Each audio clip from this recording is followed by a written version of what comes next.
Molt bones, benvinguts un dia més aquí al territori de la bèstia de Krull. Estic gravant amb un objectiu de la Canon analògica, no sé què tal quedarà això, anem a veure. Avui parlarem de Quiet Place Part 2, un joc tranquil per tu, vull dir, per tu, no, per dos, per dos? No, o sigui, avui parlarem d'un joc tranquil, segona part.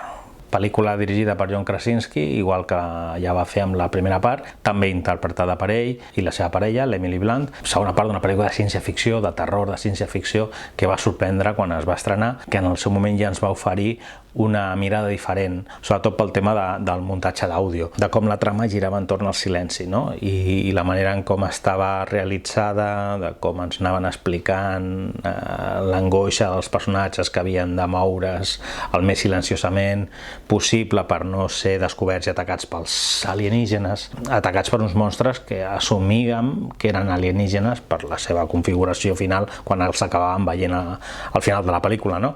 I és en aquesta segona part en la que ja realment es constata, ja realment t'expliquen que són aliens que arriben a la Terra. No sabem ben bé com i de quina manera. Veiem algú que s'estavella a la Terra. En aquesta segona part, a l'arranque de la pel·lícula, que és com un flashback del primer dia, del primer contacte, diguem, amb aquests aliens, el que veiem és una estructura, algo que està caient a la Terra, no? Com un meteorit gegant.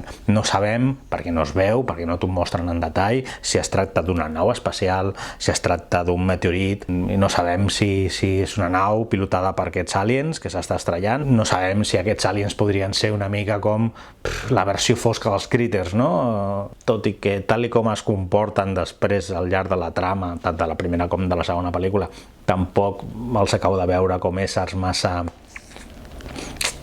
intel·ligents, almenys no ho sembla, o sigui, sembla que es mouen molt per instint i realment no saps si es tracta d'un instint de supervivència, no saps si és que s'han tornat bojos, perquè bàsicament ataquen perquè els molesta el soroll, és a dir, ataquen a tot allò que es mou. Realment no saps si es tracta d'algun tipus de bitxo que s'ha pogut escapar, potser eren entes biològics, algun tipus d'experiment que s'ha escapat de la nau que s'ha estrellat. Podem especular molt, no sabem realment quina és la història d'aquests aliens, simplement sabem que els molesta el soroll, que ataquen, que detecten rotllo ratpenats, retorçats.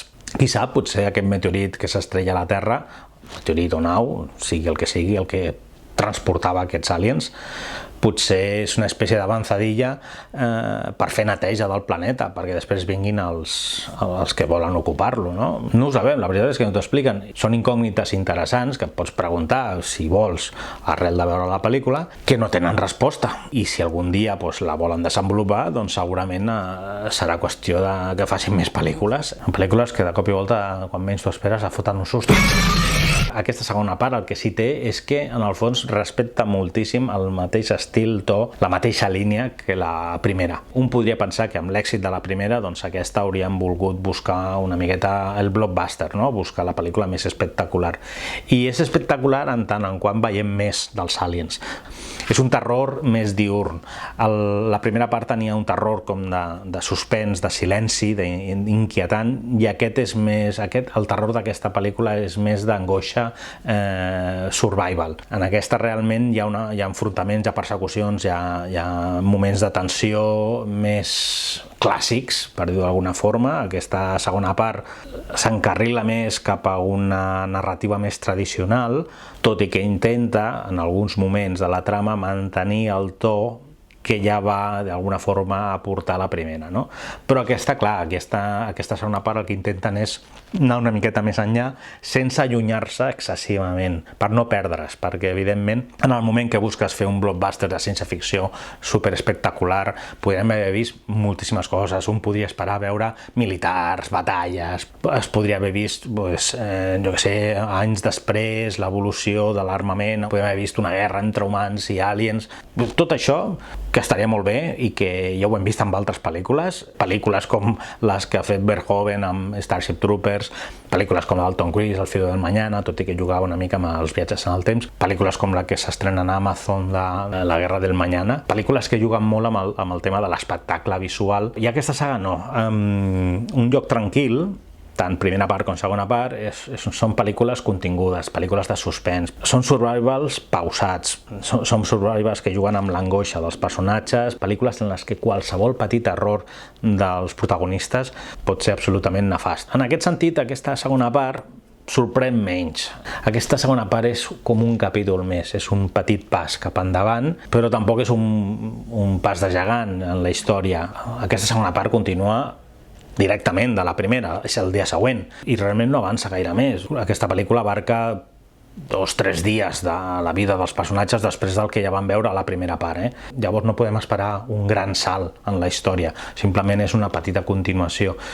Té més el punt aquest com de sèrie, coses com les que podem veure amb un Walking Dead, no? És com si veiéssim 2 capítols seguits de Walking Dead, en el que no han passat hores o pocs dies. Simplement que tenim el flashback en el que veiem com comença tot, veiem l'arribada i una miqueta el caos inicial, però molt escuet, tampoc és que s'estirin gaire. Lo justet, una mica perquè Krasinski recuperi una miqueta el personatge del pare i puguem veure'l mínimament en la història, tenint en compte com havia acabat la primera, i en seguida doncs, la història es centra evidentment amb la mare que acaba de tenir la criatura, tenint en compte les problemàtiques del soroll que pot emetre la criatura, i ens presenta un personatge nou, una mica en el flashback ens l'introdueix perquè després tingui un sentit dins de la història, no? És una història que parla molt de la por, de l'angoixa, és una història que arrel de la problemàtica del soroll que podria emetre el nadó, que l'han de tenir amagat dins d'una capsa, amb una botella d'oxigen, amb un respirador. Probablement és una manera metafòrica també de parlar de l'asfíxia vital que estan vivint els personatges per culpa de tot el que els està passant, no? De tot el que estan vivint. Crec que té idees molt bones, té coses recurrents com el tema de una part de la humanitat, la que queda, ja queden 4 gats i s'han tornat també saquejadors, mala gent, tots són pirates malparits, o almenys la majoria, no? Alguna de les poques persones que es aniran trobant sembla que s'hagin convertit també en monstres, no? Aquesta segona part, tot i aportar algunes coses interessants, al mateix temps també s'agafa a fórmules ja massa vistes. Llavors, en aquest sentit, si l'haguéssim de comparar, de posar amb una balança amb la primera, doncs clar, aquesta no acaba d'estar al mateix nivell. O sigui, realment la primera és una pel·lícula que aportava coses, que es veia diferent. Aquesta tira cap a alguna més conegut. Tot i així, el material heretat de la primera part, la mirada, el to, els recursos, el tipus de terror aquest que d'alguna forma va aportar la primera part, crec que el saben estirar una mica més, saben treure-li suc i també ens dona situacions inquietants i interessants. Aquesta possible saga, si en fan més pel·lícules, el que s'hi ha aconseguit és tenir una presència pròpia dins del panorama cinematogràfic de pel·lícules de terror i de ciència-ficció. No em puc imaginar cap on podrien tendir amb una possible tercera part. El més segur és que intentéssim mantenir una línia similar. Una cosa important de la història és que passa el testimoni als fills. Jo crec que és una pel·lícula que intenta parlar de les noves generacions. És una història de com els crius es fan d'alguna forma adults. I això és un element relativament subtil que està dins de la pel·lícula, que te'l van explicar molt a poc, i aquest increixendo que hi ha en la psicologia, en la manera de ser dels crios, en com van agafant seguretat, personatges que són insegurs, que tenen pors, de com en una pel·lícula d'hora i mitja veiem l'evolució d'aquests personatges, dels crios, i de com acaben agafant la paella pel mànec ells. Les noves generacions acaben agafant la paella pel mànec. És una pel·lícula que torna a tenir una aparença de pel·lícula petita, sí que evidentment quan hi ha efectes estan molt bé, té la capacitat d'aportar noves idees i evidentment doncs, ens deixa amb ganes de continuar veient la història d'aquests personatges, perquè al final el que tenim és una gènesis de personatges. És possible que en una tercera part continuïn de la mateixa forma o igual intentin canviar i fer com un salt temporal per explicar-nos alguna cosa diferent. Tot i que podria recordar moltes pel·lícules, jo em centraria per la sutilesa o pel poc que acaben explicant realment en cada pel·lícula. Una mica seria com la saga de Cloverfield, no? Aquesta saga de J.J. Abrams en la que veiem com diferents històries en diferents personatges i realment el que provocava tot el caos, tot el que hi havia darrere, el tema dels monstres, els aliens, tot el que estigués passant, era com algo important perquè és el que generava tota la història, però en el fons era com estava molt en el background. I només t'anaven donant pinzellades en cada pel·lícula, no? Tu al final sí que potser pots muntar-te tota la trama, però clar, també li has de fotre molta imaginació perquè només t'han donat 4 pinzellades. I precisament aquestes pel·lícules de A Quiet Place, doncs el que sí tenen és aquesta capacitat de sutilesa. No expliquen gaire, no els fa falta perquè es centren en els protagonistes, és el més important. I ja està, és una pel·lícula molt disfrutable, és una pel·lícula curta, tens ganes de veure més d'aquests personatges, tens ganes de saber més d'aquests aliens i confio que tard o d'ara veurem una continuació, una tercera part. Ja veurem si amb una possible tercera part llencen la casa per la finestra i foten un blockbuster bestial o mantenen el to d'aquestes dues primeres parts. I res més, aquest vídeo sortirà curtet. És una pel·lícula que val molt la pena, molt entretinguda, té moments molt inquietants, el suspense, idees, recursos narratius que estan molt bé. I res més, fins aquí el vídeo d'avui. Una abraçada ben forta, cuideu-vos molt i ens veiem en el proper vídeo, aquí, en el territori de la bèstia de Krull.